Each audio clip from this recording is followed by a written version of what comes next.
मैं एक जांबाज अपना मिशन पूरा करके बैंकॉक से सिंगापुर पहुंच चुका हूं। पूरी कहानी सुनने के लिए डिस्क्रिप्शन में मौजूद प्लेलिस्ट के लिंक को क्लिक कीजिए और चैनल को सब्सक्राइब करना मत भूलिए। सब्सक्रिप्शन के बटन को दबाइए और बेल आइकन पर क्लिक कीजिए ताकि आपको हमारी तमाम कहानियां मिलती रहें। और इसे लाइक, शेयर और कमेंट करने के साथ हमें बताइए आपको हमारी वीडियोस कैसी लग रही हैं। आइए कहानी की तरफ चलते हैं।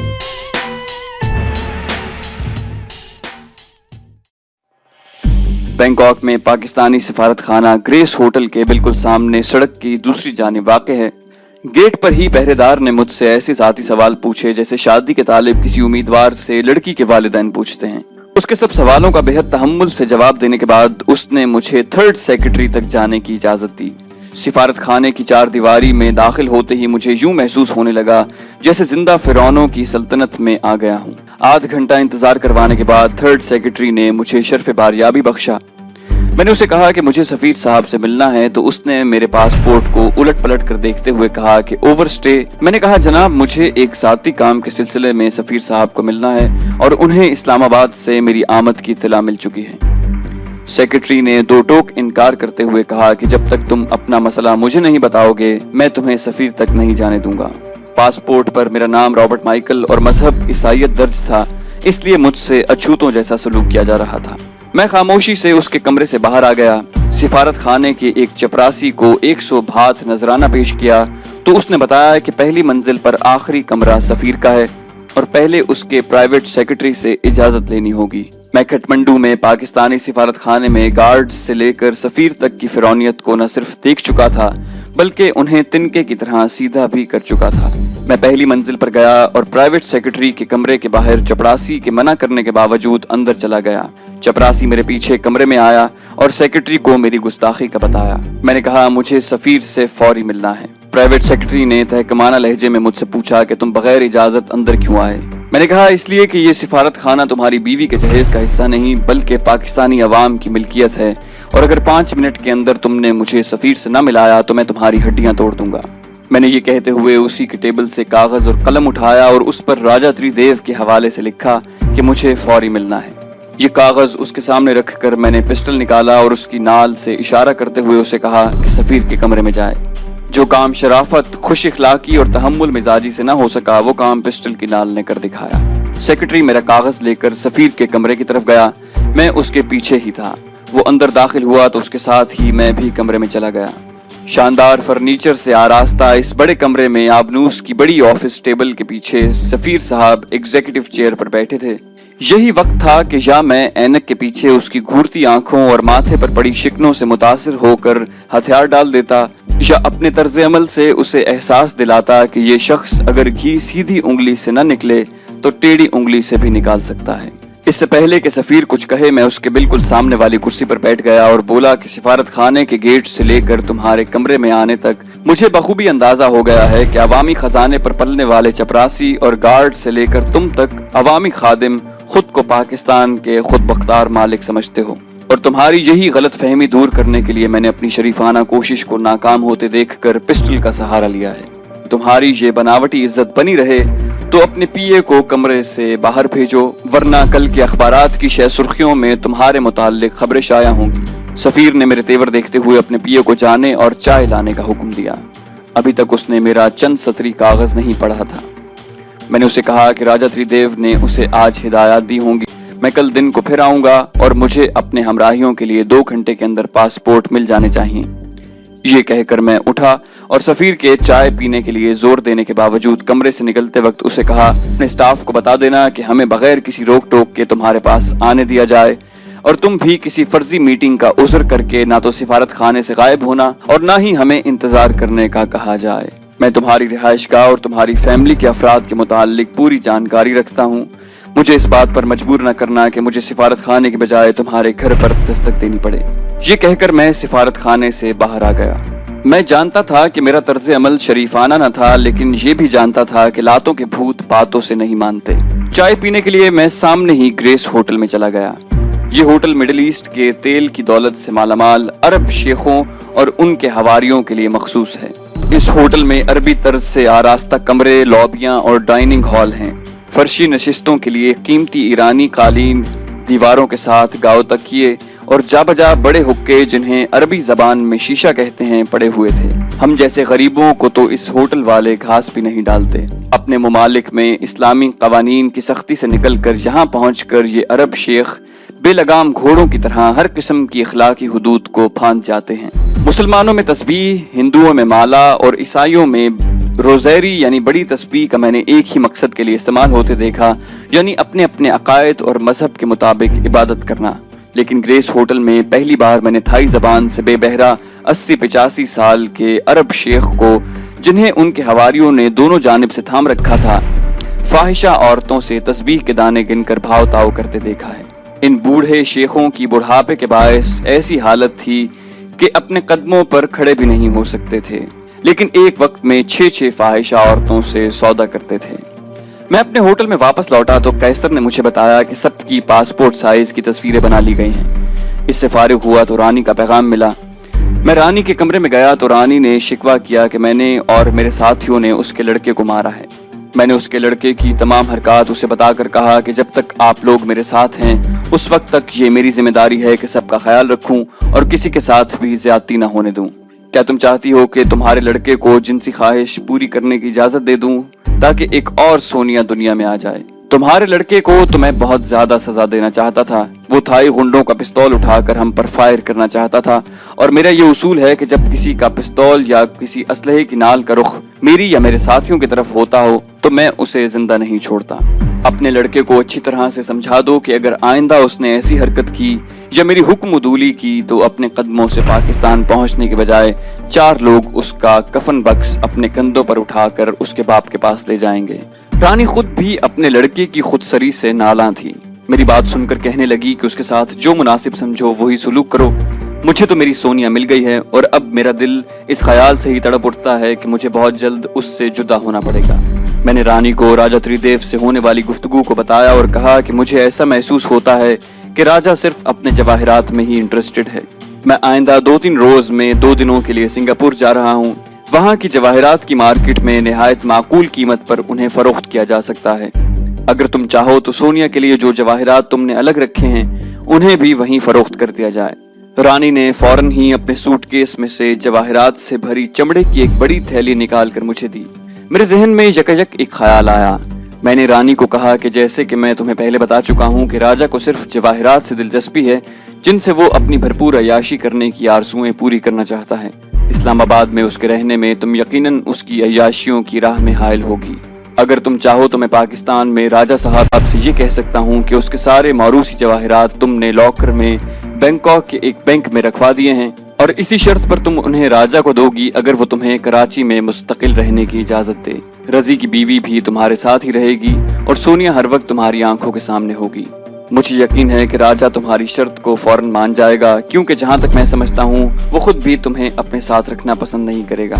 रानी को मेरी तजवीज़ बहुत अच्छी लगी और यही फैसला हुआ कि मौरूसी जवाहिरात को बैंकॉक के किसी मोतबर बैंक के लॉकर में रखा जाए।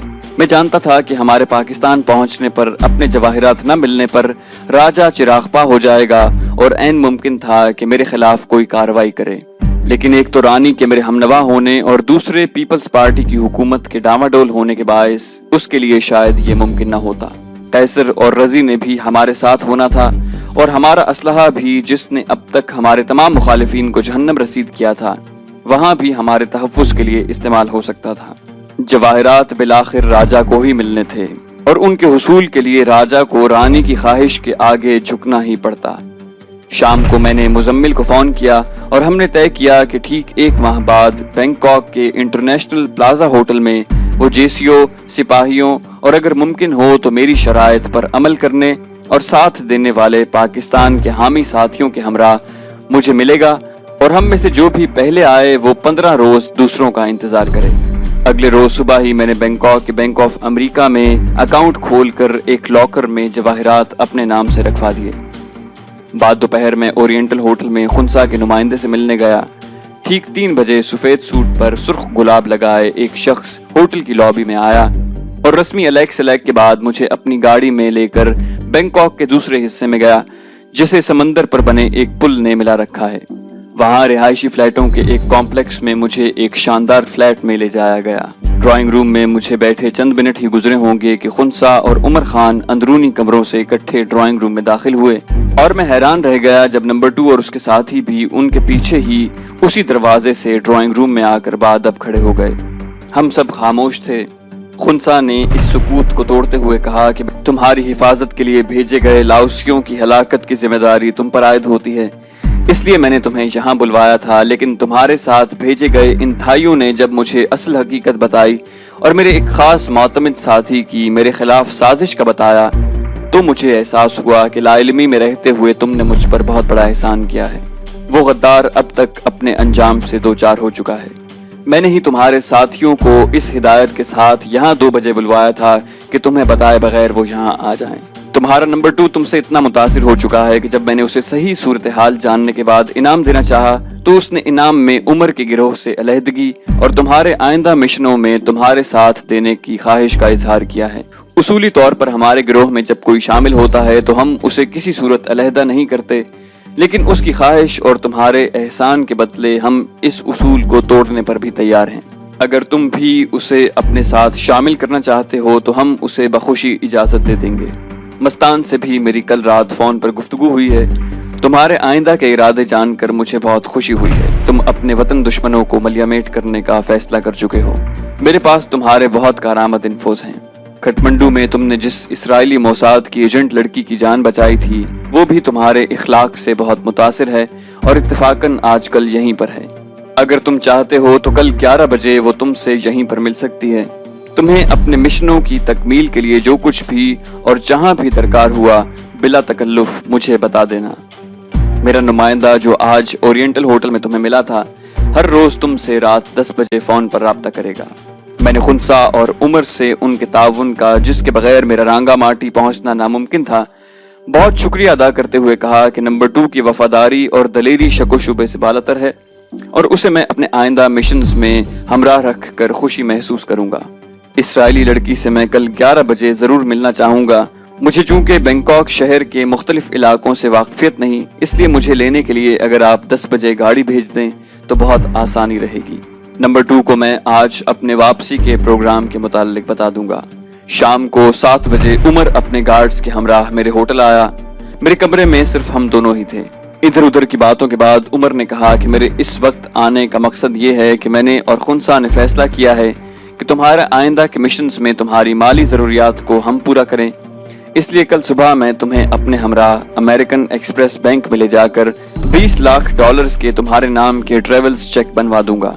तुम जानते हो कि मैं स्मगलिंग की कमाई का एक पैसा भी अपने और अपने घर वालों पर खर्च नहीं करता और इस कमाई का तमाम रुपया फिलिपाइन, मलेशिया और थाईलैंड के मुस्लिम छापामारों की ज़रूरत पर खर्च होता है। चूंकि हमारा नस्बुलैन एक ही है, इसलिए इस रकम को मेरा एहसान नहीं बल्कि उस अजीम मकसद में मेरी तरफ से शमूलियत समझना। खुनसा ने ये वादा किया है कि तुम दुनिया में चाहे कहीं भी जाओ, तुम्हारी ज़रूरत के मुताबिक असलहा और अफराद वो मुहैया करेगा। मुझे यकीन है कि तुम हमारी इस पेशकश को कबूल करोगे। ऐसे मिशंस में ढेरों रुपए की वाकई ज़रूरत पड़ती है।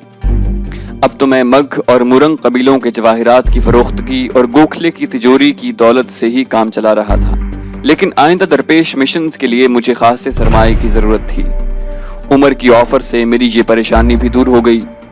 अगली सुबह उमर 8 बजे मुझे हमराह लेकर अमेरिकन एक्सप्रेस बैंक गया और मेरे नाम के $20 लाख के ट्रेवल चेक बनवा दिए। मैं खुनसा की गाड़ी से उसी फ्लाइट पर पहुंच गया। इसराइली लड़की वहां पहले से मौजूद थी। रस्मी बातों के बाद हम जल्द ही अपने असल मकसद की तरफ आ गए। मेरे तलब करने पर एक पैड लाया गया जिस पर मैंने अपने जाती बनाए हुए कोड में इसराइली लड़की की बताई हुई मोसाद की इंतहाई अहम अंदरूनी बातें, उनके अब तक के ढके छुपे अज़ाइम, इसराइल भारत गठजोड़ और पाकिस्तान के खिलाफ साजिशों के जाल बिछाए जाने की तफसीलात के अलावा सऊदी अरब, ईरान, इराक, कुवैत और मुत्तहिदा अरब अमारात में मोसाद की कार्रवाइयों और रूसी KGB और अमरीकी CIA के मोसाद के साथ ताउन की तमाम बातें नोट कर लीं। उस लड़की ने मुझे फ़लस्तीन, सऊदी अरब और ईरान में उन लोगों के नाम और पते भी लिखाए जो मोसाद और CIA के पेरोल पर अपने ही मुल्कों से गद्दारी कर रहे थे। पाकिस्तान में मोसाद और CIA के चंद एजेंटों के नाम और पते भी उसने लिखवाए। तुर्की में मोसाद के लिए काम करने वाले 3 ऐसे तुर्क बाशिंदों के नाम और पते भी दिए जिनका मतमय नज़र सिर्फ हुसूल रिस्क था اور وہ پیسے کی لالچ میں اپنی وفاداریاں بھی تبدیل کر سکتے تھے۔ غرضے کے 2-2.5 گھنٹے کی اس میٹنگ میں مجھے اتنی خفیہ اور کارآمد اطلاعات ملی جن کا کسی اور ذریعے سے حصول ناممکن تھا۔ ہوٹل واپس آنے کے بعد میں سوچ رہا تھا کہ سقوط ڈھاکہ کے بعد پاکستان کی ہزیمت کو برداشت نہ کرتے ہوئے میں نے بھارت سے اپنے طور بدلہ لینے کے لیے اپنی خدمات بغیر کسی مالی فائدے کے اپنے محکمے کو پیش کی تھی۔ پہلے میرا ہدف صرف بھارت تھا اور مجھے اپنے محکمے کی تفویض کردہ حدود میں ہی رہ کر کام کرنا تھا۔ اس وقت بھارت میں دوران قیام میں نے اپنے طور پر بغیر اجازت کے جو مشن انجام دیے تھے مجھ سے اس لیے ان کے متعلق باز پرس نہ کی گئی کیونکہ میرا ہر مشن کامیاب تھا، لیکن اب میں نے کسی اوپر والے کی ہدایت کے بغیر اپنی مرضی کے مطابق اپنے ساتھیوں کے ہمراہ اپنے مشن پورے کرنے تھے اور ان کا دائرہ بھی بہت وسیع ہو چکا تھا۔ میں اسے تائید ایزدی سمجھتا تھا کہ اب تک تیاری کے تمام ابتدائی مراحل بخیر و خوبی طے ہو چکے تھے۔ مالی ضروریات کے علاوہ مجھے ان ساتھیوں کا تعاون بھی حاصل تھا جو اپنے ملک و ملت کے لیے اپنی جانیں نچھاور کرنے کی ہرگز پرواہ نہیں کرتے تھے۔ نمبر 2 تھائی مسلمان تھا لیکن پاکستان کے دشمنوں کو ملیامیٹ کرنے میں بڑھ چڑھ کر حصہ لیتا تھا۔ مزمل اور تینوں فوجی بنگلہ دیشی اور قیصر اور اس کے ساتھی بھارتی تھے، لیکن ان کے دلوں میں پاکستان کی محبت کوٹ کوٹ کر بھری ہوئی تھی۔ میں سوچتا تھا کہ اگر قدرت کو منظور ہوا تو میں اپنے ساتھیوں کی مدد سے اپنے ہدف کو یقیناً حاصل کر لوں گا۔ اسرائیلی لڑکی سے ہی مجھے پہلی بار معلوم ہوا کہ امریکی وزیر خارجہ ہنری کسنجر یہودی تھا اور مسلمانوں سے اس کی نفرت انتہا سے بڑھی ہوئی ہے، اس لیے اس نے پاکستان آ کر ایٹمی ریسرچ کو بند نہ کرنے پر عبرتناک انجام کی دھمکی دی تھی۔ پاکستانی سفارت خانے میں جانے کا پروگرام میں نے ایک تو اپنی مصروفیت اور دوسرے اپنے ہمراہیوں کو سکھانے پڑھانے کی وجہ سے ایک دن کے لیے ملتوی کر دیا تھا۔ میں چاہتا تھا کہ اگر سفارت خانے میں اگر ان سے کوئی سوال پوچھا جائے تو وہ اس کا مناسب جواب دے سکیں۔ مجھے یہ بھی خدشہ تھا کہ راجا کا بیٹا وہاں جا کر میرے اور میرے ساتھیوں کے متعلق الٹ پلٹ باتیں نہ کر دے۔ قیصر اور رضی سے مشورہ کر کے میں نے یہ فیصلہ کیا کہ اگر ایسی صورت پیش آئی تو ہم یہ کہیں گے کہ یہ نیم پاگل ہے۔ رانی کو بھی میں نے کہہ دیا کہ وہ بھی یہی کہے کہ یہ پیدائشی طور پر کمزور دماغ کا ہے اور اسے پاگل پن کے دورے پڑتے ہیں۔ اگلے روز 10 بجے صبح ہم سفارت خانے گئے۔ قیصر اور رضی نے لڑکے کو دونوں بازوؤں سے پکڑ رکھا تھا اور وہ خود کو چھڑوانے کے لیے زور لگاتے ہوئے ہم سب کو سلواتے سنا رہا تھا۔ سفیر صاحب کو میری دھمکی اثر دکھا چکی تھی۔ بغیر کسی سوال جواب کے ہمارے پاسپورٹ بننے لگے تو مجھے ایک اہلکار نے کہا کہ سفیر صاحب نے صرف پاکستان جانے کے لیے یک طرفہ پاسپورٹ بنانے کا کہا ہے۔ یہ سن کر میں نے سفارتی عملے کو پاسپورٹ بنانے سے روک دیا اور خود سفیر کے کمرے کے دروازے پر دستک دے کر اندر چلا گیا۔ اس کے چپراسی اور پرائیویٹ سیکرٹری میں میرا پرسوں کا رویہ دیکھ کر مجھے روکنے کی ہمت نہ تھی۔ سفیر کے پاس 2 مہمان بیٹھے ہوئے تھے۔ میں نے نہ تو ان کی موجودگی کا نوٹس لیا اور نہ ہی کوئی تکلف برتا۔ میں نے چھوٹتے ہی کہا کہ 7 سال کی مدت والے انٹرنیشنل پاسپورٹ چاہیے۔ وہ جواب میں کچھ کہنے لگا تو اسے موقع دیے بغیر میں نے اسے کہا کہ اگر میرا مطالبہ پورا نہ کیا تو رات کو اس کے گھر پر ملاقاتی بھیجوں گا۔ میں نے اتنے 2 ٹوک لہجے میں یہ بات کی کہ سفیر نے انٹرکام پر اپنے پی اے کو کہا کہ ہمیں ریگولر مدت کے انٹرنیشنل پاسپورٹ دیے جائیں۔ 1 گھنٹے کے اندر ہی میرے ہمراہ پاکستان جانے والے تمام مرد و زن کے پاسپورٹ بن گئے۔ ہم اپنے ہوٹل میں واپس لوٹے تو پاسپورٹ لینے والے سب ساتھی تو خوش تھے۔ مجھے یہ خیال ستا رہا تھا کہ کراچی ایئرپورٹ پر اترتے ہی ہم کہیں دھر نہ لیے جائیں۔ سفیر صاحب میری دھمکی اور سخت رویے کو بھولیں گے نہیں اور یقیناً پاکستان میں وزارت خارجہ کے ذریعے ایئرپورٹ پر ہی ہمیں گرفتار کروا دیں گے۔ راجا تریدیو رائے نے بھی جواہرات ہمراہ نہ لانے پر ہماری کوئی مدد نہ کرنی تھی۔ رات کو ٹھیک 10 بجے خنسا کے نمائندے کا فون آیا تو میں نے اسے کہا کہ ایک مشکل درپیش ہے، اس لیے اگر خنسا ابھی بینکاک میں ہی ہے تو اسے فوری ملنا چاہتا ہوں۔ دوسری صورت میں مجھے تمہاری مدد درکار ہوگی۔ نمائندے نے صرف یہ کہہ کر فون بند کر دیا کہ آدھے گھنٹے میں وہ دوبارہ فون کرے گا۔ 20 منٹ کے بعد ہی اس کا دوبارہ فون آ گیا۔ اس نے بتایا کہ خنسا ابھی یہیں ہے اور تمہیں ملنے کے لیے گاڑی بھجوا دی گئی ہے۔ رات 11:30 بجے کے قریب اسی فلیٹ میں میری خنسا اور عمر سے ملاقات ہوئی۔ میں نے انہیں پاسپورٹ بننے اور سفیر کے ساتھ اپنے رویے کا بتایا اور پاکستان پہنچنے پر اپنے خدشات بیان کیے۔ خنسا نے ساری بات سن کر کہا کہ ان خدشات کا تدارک کیا جا سکتا ہے۔ یہ سارے پاسپورٹ اپنے پاس رکھو اور میرے آدمی کو جو صبح 10 بجے تمہارے ہوٹل میں آئے گا، تم اپنے سب ساتھیوں کی ایک پاسپورٹ سائز تصویر اور سب کے لیے اپنے پسندیدہ مسلم نام اور پاسپورٹ کے لیے ضروری معلومات اور قوائف لکھ کر اسے دے دینا۔ شام تک تمہیں نئے پاسپورٹ مل جائیں گے۔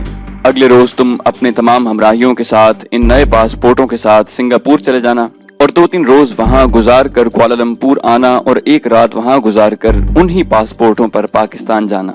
सफीर ने अगर वजारत खारजा को तुम्हारे मुताल्लिक कोई इत्तला दी तो इमिग्रेशन वाले उन नामों और पासपोर्ट नंबर वालों को कराची एयरपोर्ट पर तलाश करेंगे जो सफीर ने उन्हें दिए होंगे, जबकि तुम और तुम्हारे साथी हमारे बने हुए पासपोर्ट्स पर बिला किसी रोको टोक के एयरपोर्ट से निकल जाओगे।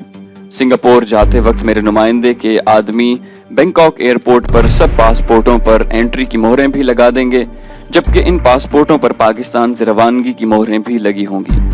खुनसा की बातें सुनकर मैं ताज्जुब से उसे देखने लगा तो वो हंसते हुए बोला कि मेरा उसूल है कि जब भी कोई गैर कानूनी काम किया जाए तो वो आधा नहीं बल्कि मुकम्मल गैर कानूनी हो। तुमने राजा की सिफारिश पर गैर पाकिस्तानियों के पाकिस्तानी पासपोर्ट अपने सिफारत खाने से बनवा कर अपनी आज़ादी उनके पास गिरवी रख दी है। वो जब चाहें तुम्हें इस बिना पर गजन पहुंचा सकते हैं। मेरे पास दुनिया भर के पासपोर्ट, वीज़े की मोहरें और टिकटों का स्टॉक मौजूद है। मेरे कारिंदे जब भी किसी दूसरे मुल्क में जाते हैं तो उनके पास ड्रग्स होते हैं और वो हमारे पासपोर्ट इस्तेमाल करते हैं और कभी भी पकड़े नहीं जाते। तुम आधा काम गैर कानूनी और आधा कानूनी करके समझते हो कि बच जाओगे। तुमने हिरन घाटा में भारतीय स्टीमर को तबाह और उसके तमाम अमले को हलाक क्यों किया था? शांतिपुर के थाने के सारे अमले की तुम्हारे हाथों हलाकत की भी यही वजह थी। लेकिन अपने मुल्क जाते हुए तुमने एहतियात को नजरअंदाज कर पाकिस्तान में तुम्हारा कोई मुखालिफ अगर चाहे तो रॉबर्ट माइकल के नाम से तुम्हारा पासपोर्ट बनने और उस पर सफर करने की जुर्म की पादाश में तुम्हें जेल में भी डलवा सकता है। हमारे पासपोर्टों का जखीरा जाली नहीं बल्कि असल पासपोर्टों और वीजे की मोहरों पर मुश्तमिल है, जो बशमूल पाकिस्तान बाकी सारे ममालिक के इसी महकमे के अफसरान ने हमें फरोख्त किए हैं और बिल्कुल महफूज हैं। खुनसा की बातों ने मेरी आंखें खोल दी। वाकई मैं लाइल्मी में अपने और अपने हमराहियों को बड़े खतरे में डाल रहा था। खुनसा ने उमर की तरफ इशारा करते हुए कहा कि सिंगापुर से कुआलालंपुर आने से पहले उमर से टेलीफोन पर राब्ता कर लेना, अपना तमाम मसला मेरे नुमाइंदे के आदमी के हवाले कर देना। सिंगापुर में तुम्हें उसकी जरूरत नहीं पड़ेगी।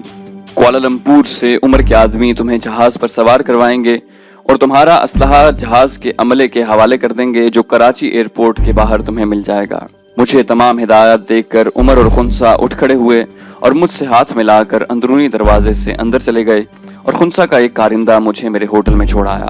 मुख्तलिफ नाम और दीगर कवायफ लिखे गए। सपना ने जिद करके अपना नाम सायरा लिखवाया। 11 बजे हमने अपना तमाम असलहा और तस्वीरें वगैरह खुनसा के नुमाइंदे के हवाले की और उस रोज शाम ढले हम सबको नए पासपोर्ट मिल गए, जिन पर 16 रोज कबल कराची एयरपोर्ट से हमारी रवानगी और उसी रोज की बैंकॉक आमद की इमिग्रेशन की मोहरें लगी हुई थी। हम सब के लिए खुनसा ने थाईलैंड से बैंकॉक, सिंगापुर, कुआलालंपुर के टिकट भी भिजवा दिए थे। मैंने नए पासपोर्ट मिलने पर सब साथियों के सिफारत खाने में बने पासपोर्ट तल्फ कर दिए। सिर्फ अपना रॉबर्ट माइकल का पासपोर्ट उस नुमाइंदे को दिया और कहा कि उसे हिफाजत से रखा जाए, क्योंकि मैंने उसी पासपोर्ट पर दर्ज रॉबर्ट माइकल नाम और नंबर के मुताबिक बैंक ऑफ अमेरिका में अकाउंट और लॉक कर लिया था, जिसमें राजा के जवाहिरात रखे गए थे। अगली सुबह 9 बजे हम थाई एयर से सिंगापुर के लिए रवाना हो गए। मेरा नंबर 2 थाई और उसके साथी भी हमारे साथ ही होटल से चेकआउट हुए। वो एयरपोर्ट पर हमें छोड़ने और दोबारा यकीन दहानी कराने आए कि वो मेरे आइंदा मिशंस में दिलो जान से मेरा साथ देने को तैयार हैं। थाई एयर के जहाज ने आध घंटे कुआलालंपुर में रुकने के बाद 1.5 घंटे में हमें सिंगापुर में एयरपोर्ट पर उतारा और हम टैक्सियों में हेवलॉक रोड पर अपोलो होटल में चेक इन हो गए। सरदार का लड़का मेरी तवक्को के बरक्स दोनों एयरपोर्ट्स और सफर के दौरान बिल्कुल खामोश रहा। इस 9 मंजिला होटल पर हमने एक ही फ्लोर पर कमरे लिए। शाम को हम घूमने के लिए ऑर्चर्ड पर गए। अगले रोज सुबह मुझे रानी और अपने हिस्से के जवाहिरात और दोनों हीरे जो गोखले की तिजोरी से मिले थे फरोख्त करने और बाद दोपहर घूमने फिरने के लिए सेंटोजा आइलैंड जाना था, जबकि उससे अगले दिन हमने सिंगापुर का मशहूर जमाना चिड़ियाघर जाने का प्रोग्राम बनाया। सिंगापुर मलेशिया को दूसरी जंग अजीम के बाद आज़ादी मिलने के वक्त मलेशिया का एक सूबा था। यहाँ पर उस वक्त चीनी नस्ल मलाइशियंस और सिख ज्यादा तादाद में आबाद थे। सिखों ने ही इस सूबे का नाम सिंगापुर यानी सिखों या शेरों का मस्कन रखा था।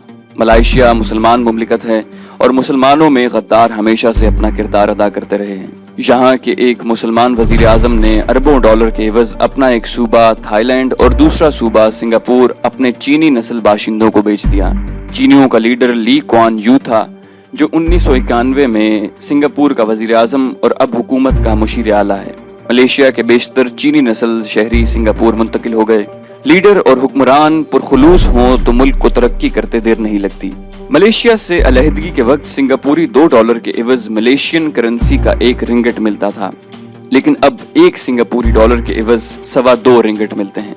सिंगापुर की आज़ादी के वक्त पाकिस्तानी $1 का 1 सिंगापुरी डॉलर मिलता था, जबकि आज 31 पाकिस्तानी रुपए का 1 सिंगापुरी डॉलर मिलता है। सिंगापुर में कुदरती वसाइल सिफर हैं, वो पानी भी मलेशिया से खरीदते हैं, लेकिन इन्होंने 40 मील कतर के इस मुल्क को बनाने में इतनी जिद्दोजहद की कि आज सिंगापुर दुनिया के चंद माशी तौर पर मजबूत ममालिक में शामिल है। आज़ादी के वक्त लकड़ी के मकानों पर मुश्तमिल इस मुल्क में अब हर सू फलक शिगाफ इमारतें दिखाई देती हैं। कोई इमारत भी 40 मंजिलों से कम नहीं। डायमंड सिटी बिल्डिंग 101 मंजिलों और स्टैमफर्ड होटल 86 मंजिलों पर मुश्तमिल है। दुनिया की जदीद तरीन और बेहतरीन ज़ेर ज़मीन रेलवे सिंगापुर में है।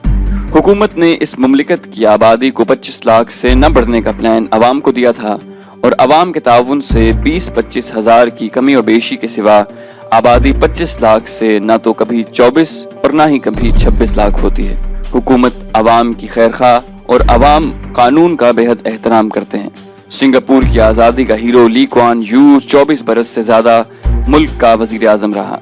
मुल्क का तमाम खजाना अपनी दस्तरस में होने के बावजूद एक 50 मंजिला इमारत में सिर्फ एक 3 बेडरूम का फ्लैट ज़ाती मिल्कियत है, यानी उसके पास ज़ाती मिल्कियत में चंद फुट ज़मीन भी नहीं है।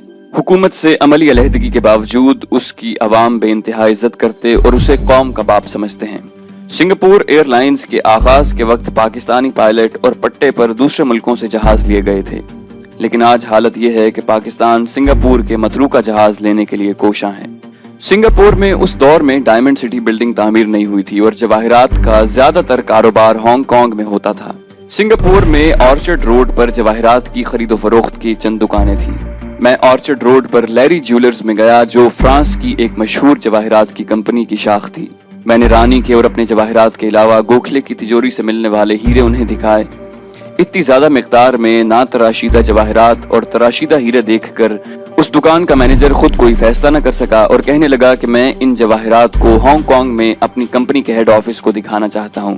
अगर आप एतबार करें तो मैं आपको उनकी रसीद देकर आज बाद दोपहर हांगकांग जाकर अपनी ऑफर से आपको बजरिया फोन मुत्तला कर दूंगा, वरना आप भी मेरे हमराह चलें। और अगर आपको हमारी ऑफर मंजूर न हुई तो वहाँ बहुत से दूसरे ऐसे ज्वेलर्स हैं जो इन्हें खरीदने में इंटरेस्टेड होंगे। मैंने मैनेजर को कहा कि वो जवाहिरात लेकर हांगकांग चला जाए। वहाँ से फोन पर जो ऑफर देगा, अगर वो मुझे मंजूर हुई तो सौदा हो जाएगा, वरना वो अपनी हांगकांग वाली दुकान में मेरा इंतजार करे।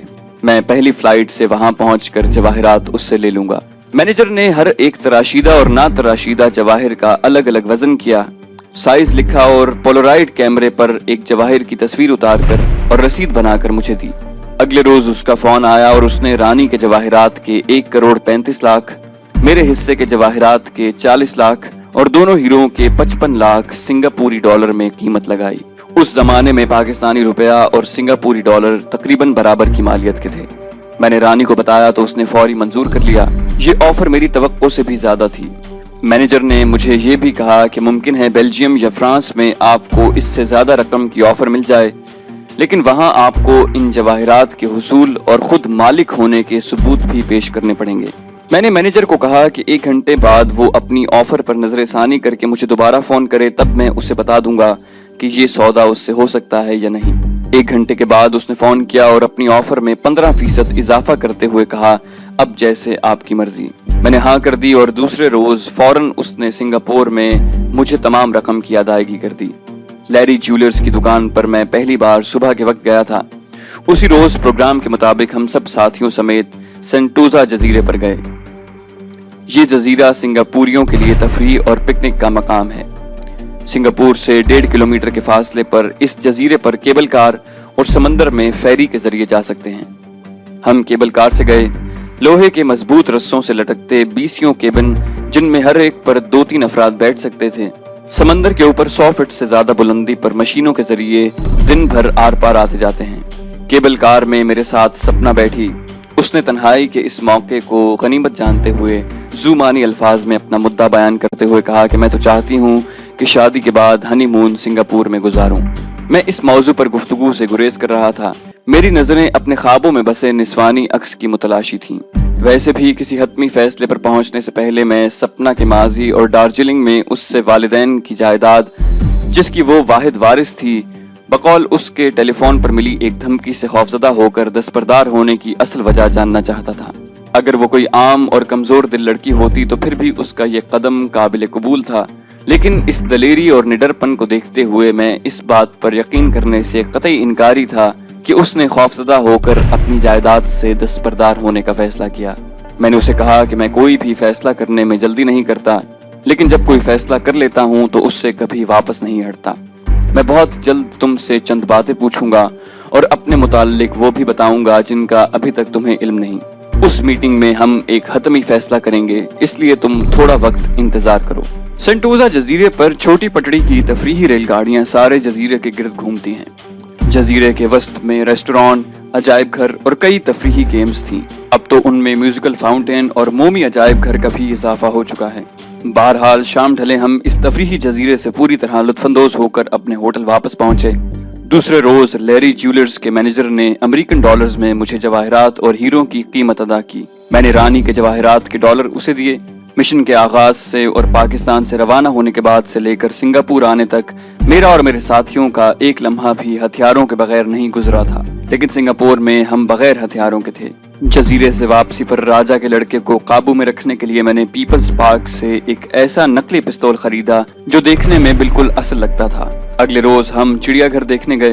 یہ میلوں کا پھیلا ہوا تھا اور اس چڑیا گھر میں شیر، چیتے اور دوسرے جنگلی درندے پنجروں میں بند نہیں جبکہ کئی ایکڑوں میں پھیلے ہوئے رقبوں میں بالکل آزادی سے پھر رہے تھے۔ لوہے کی اونچی مضبوط تاروں سے گھرے ہوئے ان حصوں میں بالکل جنگل کا ماحول بنایا گیا تھا۔